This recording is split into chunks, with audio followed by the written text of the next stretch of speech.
presentation on Saturday.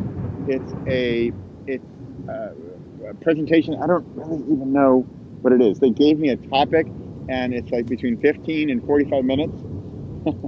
That's all I know. Here's the topic: leadership and public speaking. Okay, so I've thought about this quite a bit. I haven't sort of an outline, but I haven't rehearsed. So this is rehearsal number one. It's Thursday. I'm waiting for some thunder.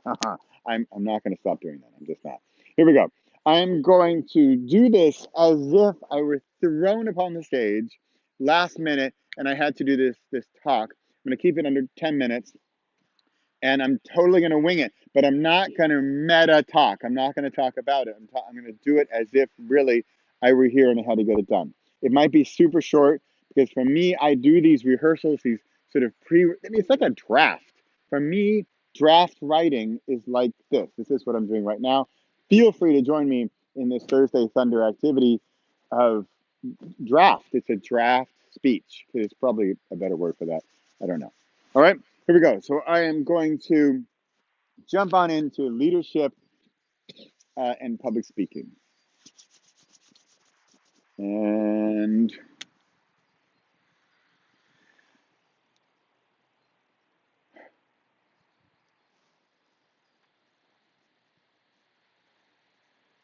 so what we are going to do in the program is first step A, then B, then C.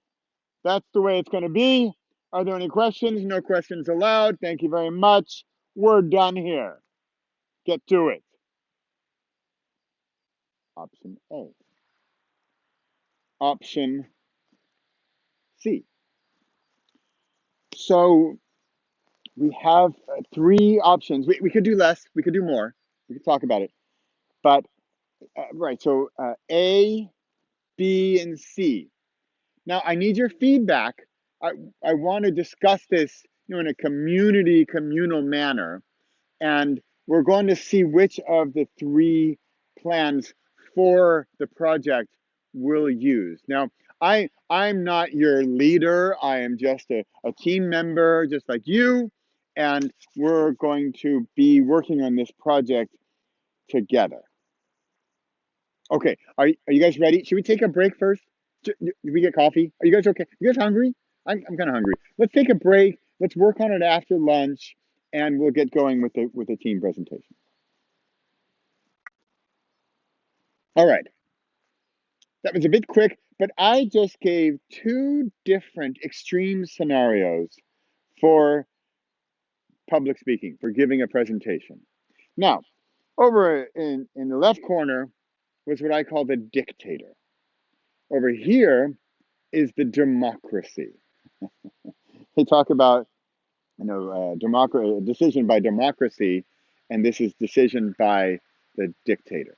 Now, dictators, they get a bit of the short end of the stick. They tend to murder people when they don't agree, or change laws, do whatever they want, start wars, unnecessary. World War I, II, take your pick, three. Anyway, so the thing about the dictator and the democracy, they're very different, and we are going to discuss the pros and cons of each in today's presentation. Now, I'm going to go back to a naming company where I worked many years ago, and what I learned about democracy versus dictatorship.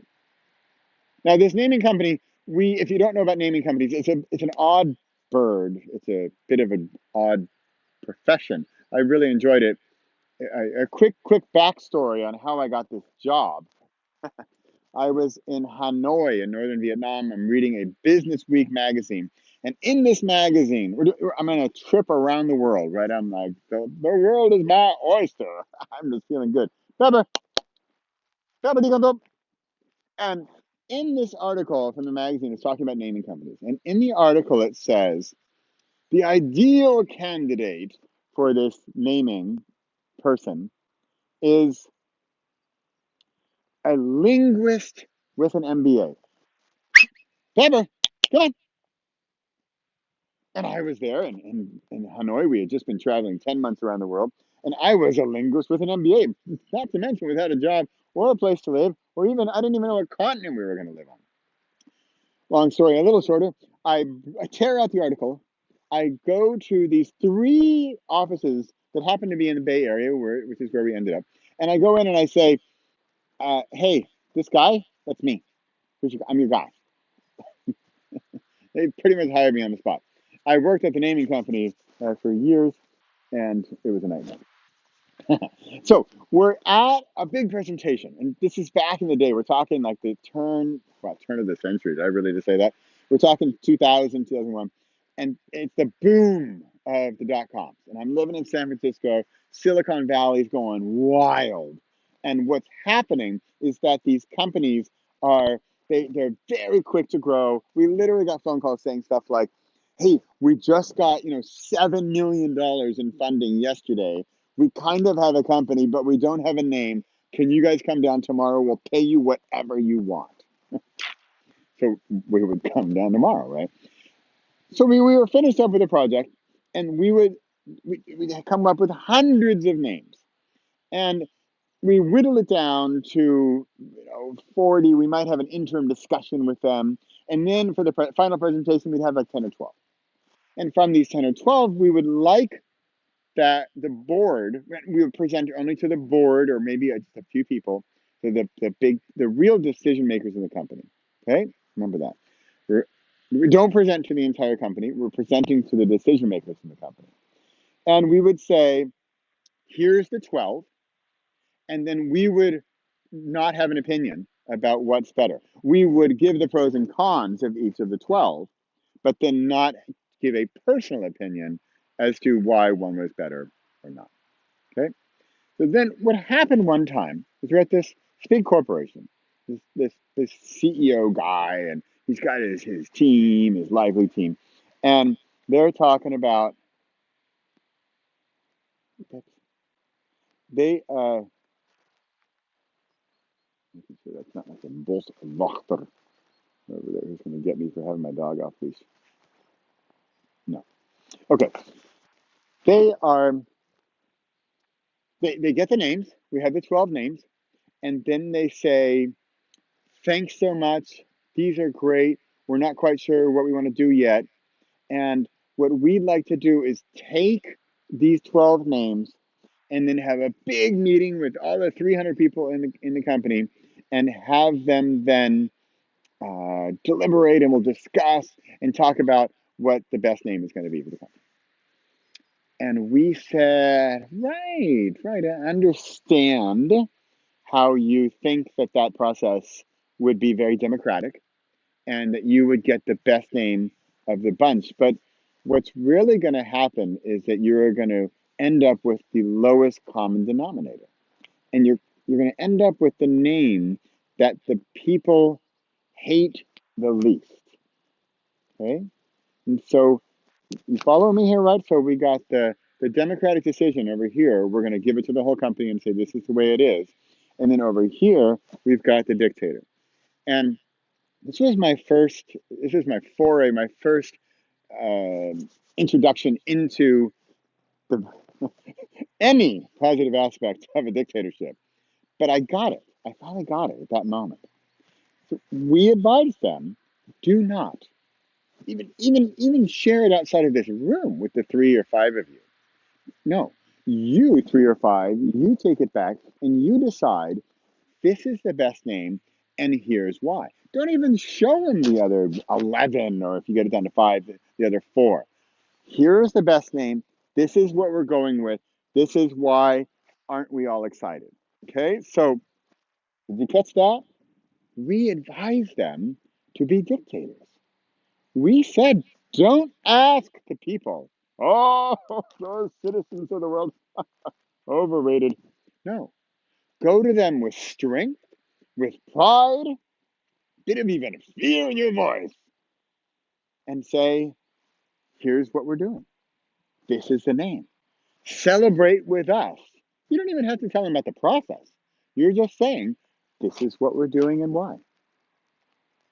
Okay? Are you with me on the positive aspect of dictatorship? Because it took me a while, but I got there. Because at the end of the day, Over here, back to the democratic process, we're going to get dissent. We're going to have discussion. I need to find another D word. And there's gonna be fighting, and there's gonna be, oh well, why didn't you ask me? I have a better name for you. We got this all the time. Oh, didn't you think of this? How about this name for the company? So that worked pretty much never with the democratic decision process. Or if they did it, they would really come back with the name that was hated the least. And that nobody was happy. Nobody.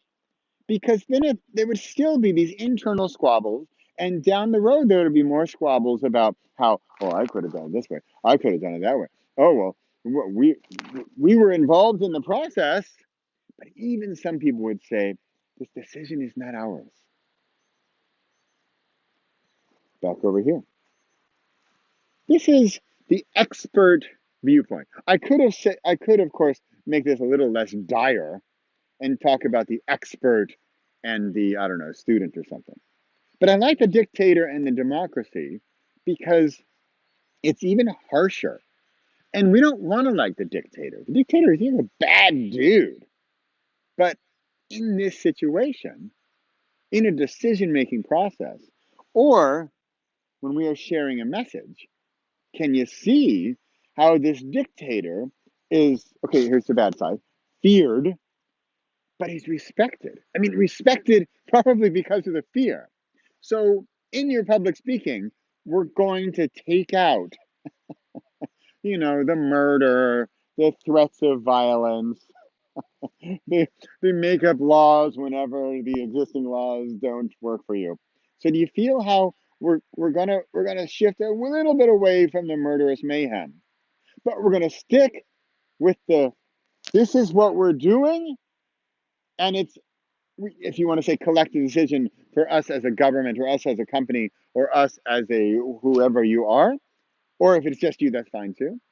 But you can back it up with your study or back it up with this or that. But you have took a stand. You staked your stick in the ground. You put your line in the sand, and you say this is what it's going to be. And I've noticed this in my own speaking, in my own courses, in my own books. I say, this is the way it is, or this is the way I see it. Take it or leave it. It's not, this is the way I see it. Let's discuss it for hours on end and never get anywhere. So I know what you're thinking. You're thinking Bradley's a dictator. What a jerk. I get it. Get it. Been there, done that. The funny thing is, of course, if you know me, you know I'm not a jerk, and I'm usually way too far in this direction. So I think the happy medium is somewhere in the middle.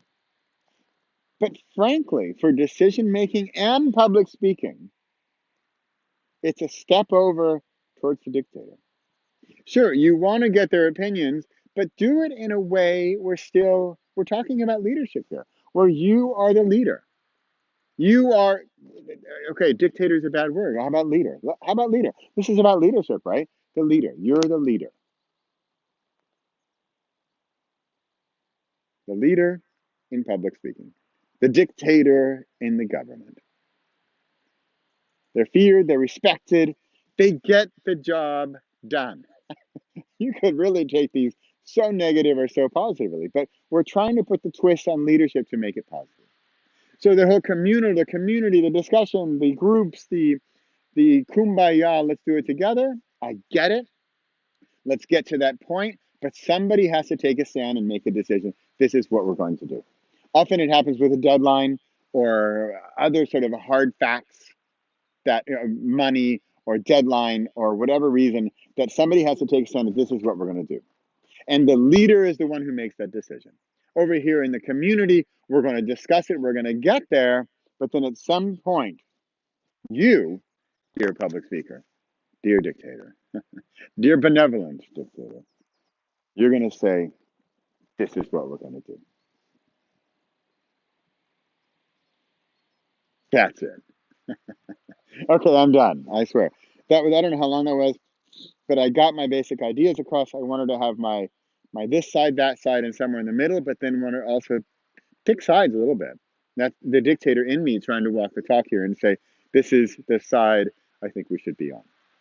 That's it. That's my Thursday Thunder for today. That was rehearsal number 1 for leadership and public speaking. It is Thursday. This is Thunder. Did you enjoy the backdrop? I'll share the link to the Spark video where just a half hour ago, it was just a glorious sunrise here. Okay, thanks for watching. See you next week. I'll do updates of my video, and then I'll share some of how my Saturday presentation actually goes. Thanks for watching.